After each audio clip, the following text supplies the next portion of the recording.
Hey guys, my name is Mursi. Welcome to my channel. I'm super excited for you to be here, and in this video I'm going to give you guys 5 studying tips that I wish I had listened to. And if you did enjoy this video and found it helpful, please don't forget to hit that subscribe button and the like button, as well as share this video. And fair warning, I kind of get heated because I want to go back and like scream at myself for not doing some of these things. I'm just like, oh, such a waste of time. Oh god. Stick around, you guys. These are not in any particular order. Number 1 is review within 24 hours. So whatever you've learned, review it within 24 hours. There has been a lot of research on this. It's really important because it's definitely going to stick around for a while. Tip number 2, stop constantly rewriting your notes. This is not high school where you have all that time.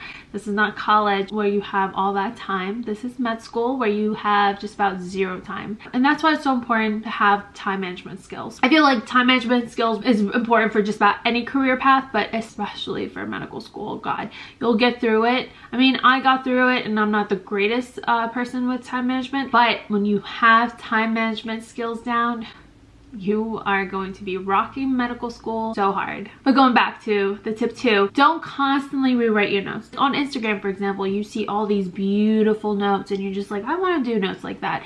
But then it takes you a million years to take those types of notes, and now exam time comes around and you failed it or you didn't do as well as you want. It's because you wasted so much time making those pretty beautiful notes that you see on Instagram, but really didn't spend time studying it. So make sure that you're reviewing a lot more, which goes back to tip 1, review. Personally, I've made that mistake where I have beautiful notes. I rewrote what was written on PowerPoints. And guess what? Did I go through those notes better? No. Make sure you're going through your notes. Make sure all that time that you're spending on taking those notes, that those notes are being reviewed. Give it the attention that it deserves. Tip number 3, focus on 1 to 2 resources, not multiple resources. And this is one that I constantly had anxiety over because I just felt like the second resource was just not enough. I had to read this, especially in basic sciences. I was working so hard during basic sciences and it was so unnecessary. Focus on just 1 to 2 studying materials. For example, if you are a 3rd year and you're studying for shelf exams, Online Med is a great resource, and just use their notes. Don't constantly use this book, that book, and try to work everything in. You're just wasting time where you could really focus on 1 to 2 resources. I assure you, you will do well. Some people will prefer master of the boards, for example, if you're studying for step 2, and then other people will swear by a first aid. You'll have both sets of people swearing by both of these material doing really well. So just focus on that one source that you have. That's it. Stop feeling like you have to look through everything. Stop. I'm telling you, stop. I wish I could go back and be like, just stop.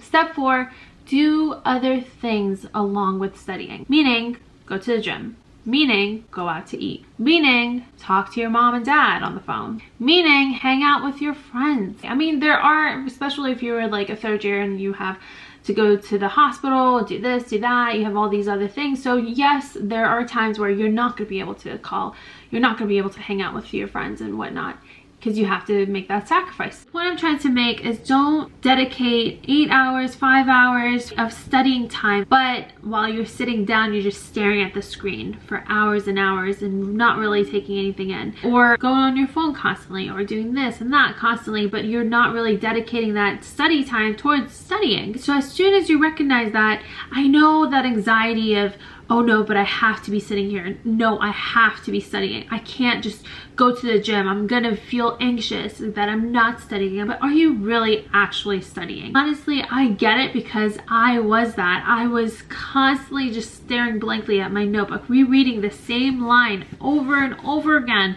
when I could have dedicated, okay, I'm gonna do 20 minutes and then get a 10-minute break. That doesn't work for everyone because sometimes you're like, okay, 10-minute break after a 30-minute session, and then you end up taking an hour break. So for some people it just doesn't work that way. So what works for you, kind of figure that out. Maybe you need to do 50 minutes of dedicated studying, and then you can do something else for 20 minutes, or you can do 3 hours studying and then go to the gym, or call your mom, or talk on the phone for a little bit, you know, go out to eat or whatever. Find what makes it reasonable. And the thing that's unreasonable is you sitting for 5 hours pretending that you're studying. Come on, let's be for real. You're not going to be studying all those 5 hours.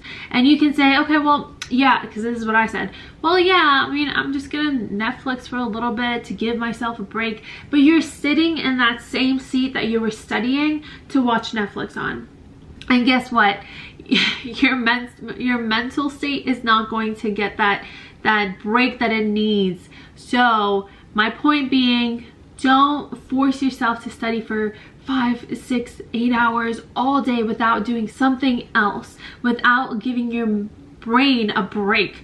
Those are what efficient people that are studying do. They give themselves a full-on break, so that way when they are actually studying, they're studying efficiently.